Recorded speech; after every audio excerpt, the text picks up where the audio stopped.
اگر والد کی طرف سے میں افضل ہوں، ماں کی طرف سے بھی میں افضل ہوں اور نانا کی طرف سے بھی میں افضل ہوں، تو پھر آپ کس طرح سے مجھ سے افضل ہوئے؟ یہ سن کر رسول صلی اللہ علیہ وسلم اٹھ کھڑے ہوئے اور حضرت حسین رضی اللہ تعالی عنہ کو اپنے دونوں ہاتھوں سے اٹھا کر اوپر کر لیا۔ پھر صحابہ کرام سے فرمایا، اے میرے صحابیوں، ذرا دیکھو تو صحیح، میرا یہ نانا بھائی کیا مجھ سے افضل نہیں ہے؟ اتنے میں حضرت عمر رضی اللہ تعالی عنہ دوڑتے ہوئے آئے اور رسول اللہ کے ہاتھوں سے حضرت حسین رضی اللہ تعالی عنہ کو اپنی گود میں لے لیا۔ پھر حضرت علی رضی اللہ تعالی عنہ سے کہا، اے میرے بھائی علی، میں تو ایک سیدھا سادہ انسان ہوں، عمر ہوں، لیکن تم تو علم والے ہو، تمہیں اللہ رب العالمین نے بہت علم عطا کیا ہے، پھر بھی تم کیسے اس معصوم بچے کے ہونٹ پر چوٹ کر سکتے ہو؟ حضرت حسین رضی اللہ تعالی عنہ کو صحابہ کرام بہت محبت کرتے تھے۔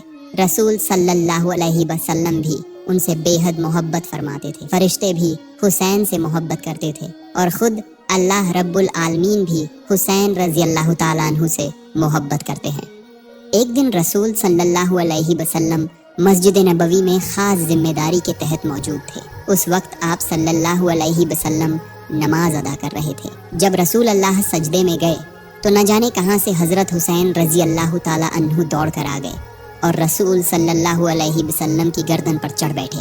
رسول صلی اللہ علیہ وسلم کے سر مبارک پر بابری زلفیں تھیں۔ حضرت حسین رضی اللہ تعالی عنہ نے ان زلفوں کو پکڑ لیا اور گردن پر بیٹھ کر کہنے لگے، چل میرے گھوڑا چل، چل میرے گھوڑا چل۔ حسین رضی اللہ تعالی عنہ اس وقت رسول اللہ کے ساتھ کھیل رہے تھے، مانو رسول صلی اللہ علیہ وسلم ان کا گھوڑا ہو، لیکن اس وقت بھی رسول صلی اللہ علیہ وسلم سجدے میں تھے اور تسبیح پڑھ رہے تھے، سبحانہ ربی الاعلیٰ۔ آپ صلی اللہ علیہ وسلم نے تسبیح 3 بار، 5 بار، 7 بار، یہاں تک کہ 10 بار تک بڑھا دی۔ پھر ایک لمحے کے لیے رسول صلی اللہ علیہ وسلم نے سوچا، اگر میں اسی طرح لمبے وقت تک سجدے میں رہا تو نہ جانے اللہ رب العالمین کہیں ناراض نہ ہو جائے، یہ نہ سمجھ لیں کہ میں نے اپنے دوستانہ ناتی کو پا کر کھیل کود شروع کر دی اور اللہ کو بھول گیا ہوں۔ رسول صلی اللہ علیہ وسلم جب یہ سوچ ہی رہے تھے کہ اب سجدے سے سر اٹھا لوں، اسی وقت اللہ رب العالمین نے پکارا،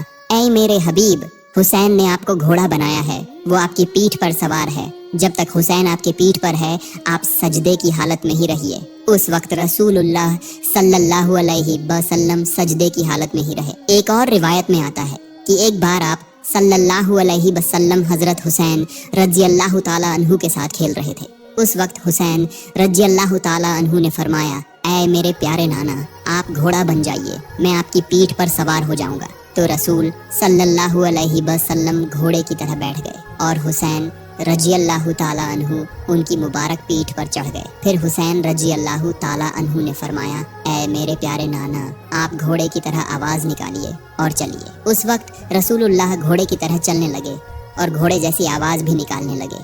حضرت حسین رضی اللہ تعالیٰ عنہ نے پھر کہا، اے میرے پیارے نانا، آپ پھر سے گھوڑے کی طرح چلیے اور آواز نکالیے۔ تو رسول صلی اللہ علیہ وسلم نے دوبارہ گھوڑے کی طرح چل کر آواز نکالی۔ پھر حضرت حسین رضی اللہ تعالیٰ عنہ نے فرمایا، اے میرے پیارے نانا، آپ پھر سے آواز نکالیے۔ لیکن اس بار رسول اللہ نے شرم کی وجہ سے آواز نہیں نکالی۔ آپ نے سوچا، اگر میں پھر ایسی آواز نکالوں گا تو لوگ نہ جانے کیا کہیں گے، مذاق اڑائیں گے، اس لیے رسول صلی اللہ علیہ وسلم نے تیسری بار آواز نہیں نکالی۔ ترنت ہی اللہ رب العالمین کے حکم سے حضرت جبرائیل علیہ السلام نازل ہوئے اور عرض کیا، یا رسول اللہ، آپ نے ایک بار گھوڑے کی آواز نکالی، دوسری بار نکالی، ان 2 آوازوں کے وسیلے سے اللہ رب العالمین نے آپ کی آدھی امت کے گناہ معاف کر دیے۔